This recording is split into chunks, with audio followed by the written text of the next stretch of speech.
Hi, I'm Estelle. I was born in a crazy family in New York. Please like and subscribe. My Mexican mom was so proud of her language that she never wanted to learn better English. Dad would say mean things with a smile to fool her all the time, and I hated it. Wow, this stew tastes like mud. What did you do to it, you insane woman? Dad? What you telling me? Do you like? Woohoo, mi contento. As a kid, I never had the courage to tell Mom what a jerk he was, because I knew she'd be sad. But every time he did that and smirked at me, I knew that Mom would soon catch on to his words, and it would end bad. And over time, Mom learned more English from her neighbor friend, and she realized that all these years, Dad had just been giving her hatred. Their fights got bigger, and one day when I was in the 7th grade, Mom finally decided she wanted a divorce. When I had to choose a parent, of course I chose Mom. We took off to Mexico that same night. Mom, are we going to Grandma's? Oh, mi amor. Grandma moved away a long time ago, but we have a new loving family here. A new family? The cab stopped at a huge mansion and a strange man ran towards us and hugged Mom. He also said something to me, but I didn't get a word. Mom then took me to a room, and it was all ready for me. Mom, what's going on? Who's this man? As Mom started telling her secrets one by one, I kept sinking deeper into the bed. That's Carlos, and he used to be my boyfriend long ago. If your grandma hadn't forced me to marry your dad, we would have been a big, happy family already. And you know what? He has a son your age, Matthew. What was I just hearing? Mom, I left my school, my friends, my whole life in New York for you. And you created your own family here and didn't even tell me about it? How could you keep all this from me? She kept explaining, but I just asked her to leave the room and slammed my door hard. It was so much to take in, and I just wanted to cry. Suddenly, I heard a loud, non-stop knocking on my door. Who is that? Okay, wait, stop that, I'm coming. I opened the door to find a boy standing outside, grinning at me. Who are you, man? Lost your way? Shouldn't I be asking you that? But your mama, well, now, our mama said, Matthew, go meet your sister. So here I am, hermana. What? Whatever it is, don't call me that. Mama didn't teach you Spanish? Also, I heard New Yorkers are very stylish, but look at you. You're worse than my ex-girlfriend. Hey, that's a joke, okay? Don't cry. Can you do me a favor and please get the heck out of here? I made him leave, but he left loads of mud on the carpet. That night at dinner, Mom introduced me to everyone, and Carlos even made a toast to me. But after that, they all started talking in Spanish. Was I invisible? I stood up to leave, but then Mom held my hand. Where are your manners? We're having family time, Mia. Family? You all are clearly a family, Mama, excluding me. I don't even understand your language. Oh, mi amor, just use the language of love. It's easy. Try it. Mom, can't you see? I feel so left out, but you're just joking about it. I shook her hand off and walked up to my room. The next day, I was joining school and thought at least that would give me some relief. Until Matthew came and sat right next to me. Holy moly. Hey, better not tell anyone we're related. And can you please wax your mustache? People will think you're me. It's not my problem you've got a girly face. He hit my face with a book, and suddenly the teacher yelled, What's going on there? Ma'am, can you believe it? She's asking me to be her boyfriend, but I told her, I already have eyes for you. I was sure the teacher was gonna kick him out now, but to my surprise, she giggled. Oh, stop it, you. What? Who was this boy? Soon I realized Matthew was the coolest kid in school.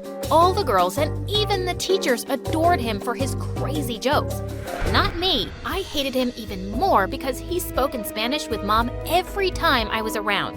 I felt like an alien in the house. That Christmas, Carlos was gonna host a grand party, but I wasn't interested. I think I have an important exam that day, and in the evening, I have dance practice. Liar, we don't have any exams on Christmas. And dance practice? You can barely walk.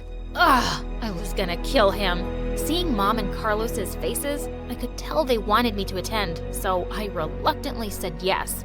And the party wasn't that bad. I got to meet a handsome boy, Leo, and he was Carlos's business manager's son. Hey, I know you must already have a boyfriend because you're so pretty, but I have to say, you have the most dreamy eyes. I've been watching you for hours.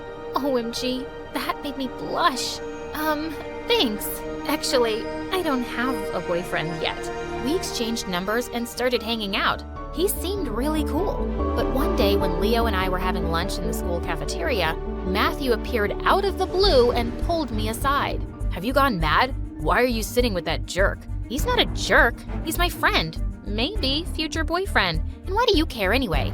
Listen, he's not a good guy. He flirts with everyone, and God knows how many girlfriends he has. Look who's talking. The one who flirts with teachers? Just leave me alone, okay? I can handle my own life. I knew he just wanted to spoil my first real relationship. So I ignored him and left with Leo. After that, we started going out more often. One evening, Leo invited me to his house for a party, and I was having a great time. As we were dancing, Leo suddenly pulled me closer, and my heart skipped a beat.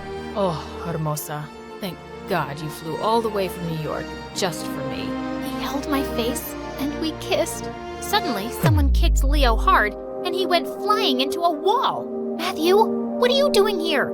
Just protecting you from this virus. He took my hand and started walking out, but I pushed him away.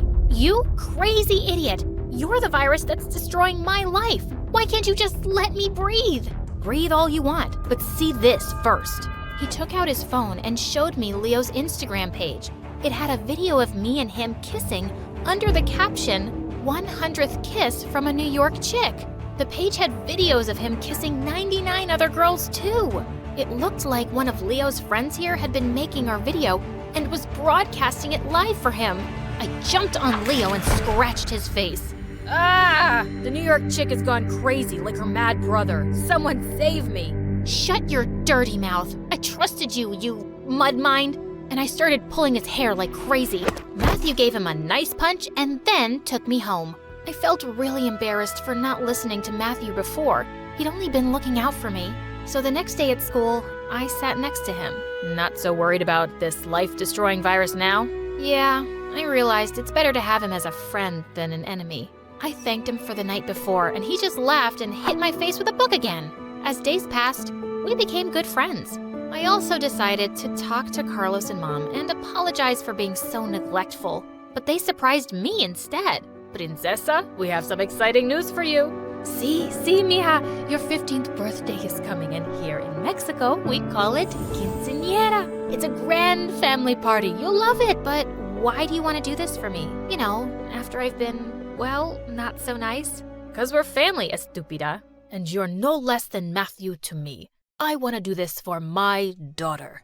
I felt so stupid for not seeing this before. These people really cared about me, just like the family I'd always wanted.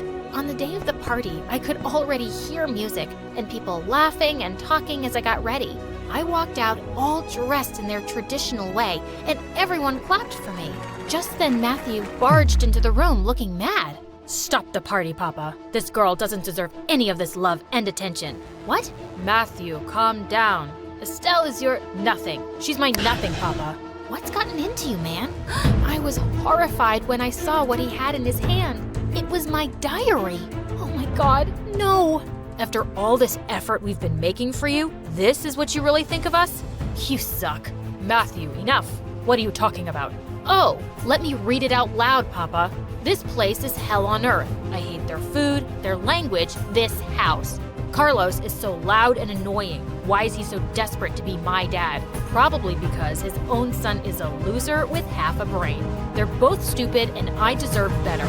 There was a pin-drop silence as everyone stared at me. You should have never taken my diary, you jerk. And yes, I wrote this, but that's when I first came here and I was having a really hard time adjusting. I was just mad, and I didn't really mean it. This is not how I feel now.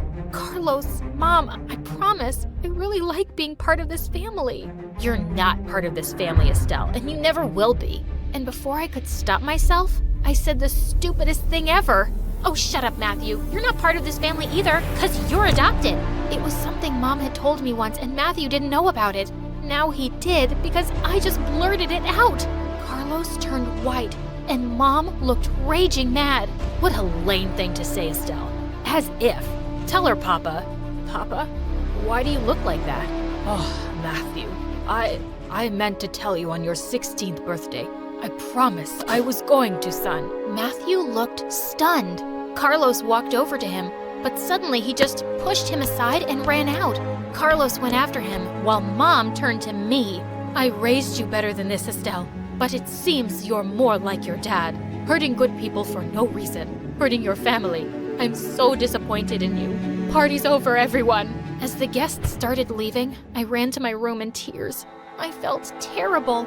Even if Matthew had read my diary, I'd done something 10 times worse. And the next day, I was back to being the alien of the house. Nobody was talking to me, and I deserved it. Matthew wouldn't even look at me in school. Anytime I went near him, he walked the other way. I tried for days to make it up to him. One evening, I sneaked into his room, finished his history paper, and left it on his desk. When he came home, he took one look at it, tore it up, and threw it in the trash. Then I had an idea for a gift that I was sure to make him forgive me.